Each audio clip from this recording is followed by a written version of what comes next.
Joining us now, Foreign Office Minister James Cleverly. Why are these protesters not being moved on immediately? Well, I think that the point that Rich has just made in terms of them understanding that they are having an impact. We've had that harrowing story. I hadn't listened. I heard about the story. I hadn't actually heard the exchange with Andrew before that, which was shocking. But we've had accidents because of this. It is a completely inappropriate way of making the point they're trying to make. And I know the police have been taking action. The Home Secretary has made it very, very clear that they should be taking action. The police should take action when people are taking part in criminal behaviour, and that's what I think everybody would expect. And I think what most people also expect is not just that these protests are nipped in the bud. These people aren't even allowed onto the motorway, let alone the slip roads. But once they've committed the offence of walking down the slip road or attempting to block the traffic or maybe succeeding for a few minutes at the most, they should be properly prosecuted, not just taken to court, given a discharge so they can come out and do the same thing 2 days later. They should be given a serious fine or even some jail time. Why isn't that happening? Why aren't the courts punishing these people as a deterrent, because we know that criminal punishment, one of its functions is to act as a deterrent? Why aren't they being punished in a way that deters others from carrying on with this nonsense? Well, look, Richard, I think the frustration I'm hearing in your voice echoes the frustration a lot of us have, me included. Ultimately, the legal process, the judiciary, is independent of politics. That's an incredibly important kind of safety valve in a liberal democracy like ours. But I think the vast majority of people want to see us tackling climate change. We are tackling climate change. The UK is one of the global leaders in this, and this is very much what the Prime Minister will be taking with him as a message when he goes to the United Nations, or now that he's at the United Nations General Assembly. We've got the fastest reduction of emissions of any major developed economy. The UK is actually a real leader on this. So I have to say, my belief is that those disruptions and protests are more ego-driven rather than issues-driven. And I would strongly urge the people involved in it not to put themselves and others at harm by this continued disruption. Because we are in this, we are in this very strange contradiction, because, on this programme, our weather presenter and correspondent, Laura, has really sort of brought home the issue over the climate emergency. And, I think a lot of us have really got an insight into that because of her trip to the Arctic. And on the other hand, we have people who would say, well, we're just doing exactly the same. We want the government to move on insulating homes. We might be doing it in a really awkward, difficult, and in some cases very risky way, but it's absolutely vital that attention is brought to this issue. And they would say this is a success. We're discussing it on breakfast television this morning, and they're not wrong about that, are they? Well, look, if your measure of success is getting airtime, then that gives license to all kinds of extreme behaviour. So that absolutely cannot and must not. Their measure of success is that they're putting pressure on you as a government to do more to insulate our homes in order to cut down on emissions. So what do you do? Do you react to that and put in those measures?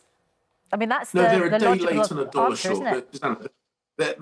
They're late to the party. When the Prime Minister was Mayor of London, we had a programme to insulate homes in London long before any of these protests. Over the last 30 years, we have seen a 44% reduction in greenhouse emissions from the UK, and that goes hand in hand with a 78% increase in our economy.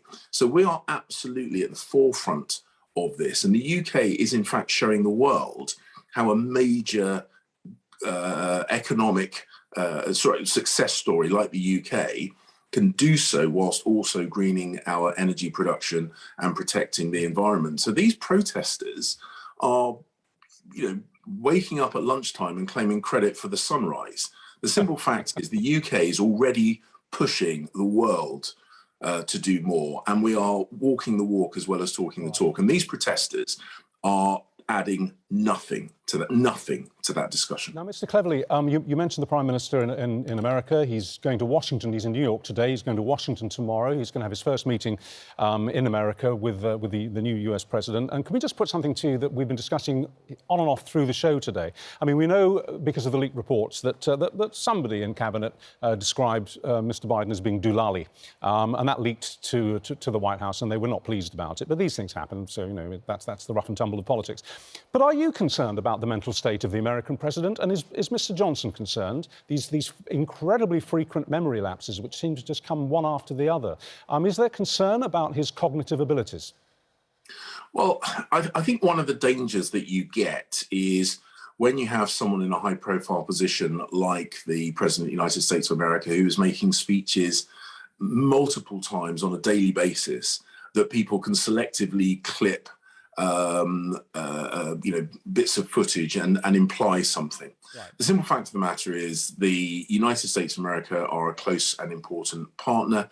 The Prime Minister will have meetings with the President, and I have no doubt that we will strengthen and deepen what is, and has been for a very, very long time, one of our strongest and deepest relationships, and I have no doubt that the president will get on well with our prime minister, and that will be to the benefit of both countries. And as I say, the speculation and internet memes, that's not going to drive UK foreign policy. We have an enormous concern about food shortages because of the huge price surge in the gas price. Food processors are warning CO2 supplies could run out within weeks. We have faced a massive crisis, not just because of food supplies. Are we going to run out of food? But also because of people's energy bills. I mean, this is a kind of pincer movement, isn't it? Well, Susanna, you've identified a really important subject there. Because the global economy is kind of waking up from this hiatus enforced upon us by COVID, we're suddenly seeing a surge in demand and therefore a surge in gas prices. That has affected all kinds of parts of the economy. It has had an impact on food production, and we are looking to ensure that we protect those food supplies. The business sector has had meetings with the energy companies both last week and over the weekend to make sure that we do two things: protect the supply of energy to the UK, and also to make sure that consumers don't experience unpredictable and extreme price rises. So those are the priorities. We'll continue working with the sector to ensure that there is food on the table and gas in the pipes, and that will remain a priority for the government. How are things in Cabinet at the moment? I mean, has the blood been sort of cleaned off the carpet? Has the mood lightened? Well, reshuffles are always horrible. They are unpredictable, but ultimately we have now got, I think, a really good set of people, a fantastic set of people around the cabinet table. The Prime Minister has got a very, very clear agenda that he will be taking to the world stage at the United Nations, and that we are going to be very much focused on building back better post-COVID, levelling up the economy, and making sure that we hand the world on to our children and grandchildren in good order. And I think that's a really good agenda for government. He's really established his authority, hasn't he? I mean, he couldn't be more in charge. I think you should know. I mean, I think I'm not going to disagree with you on that. I think the Prime Minister's got a very, very clear idea of what he wants to achieve in government.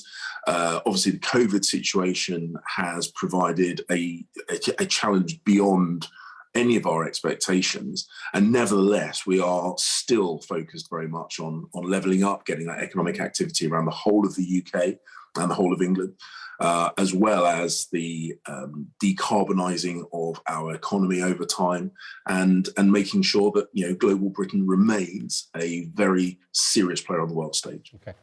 All right, James Cleverly, thanks very much indeed.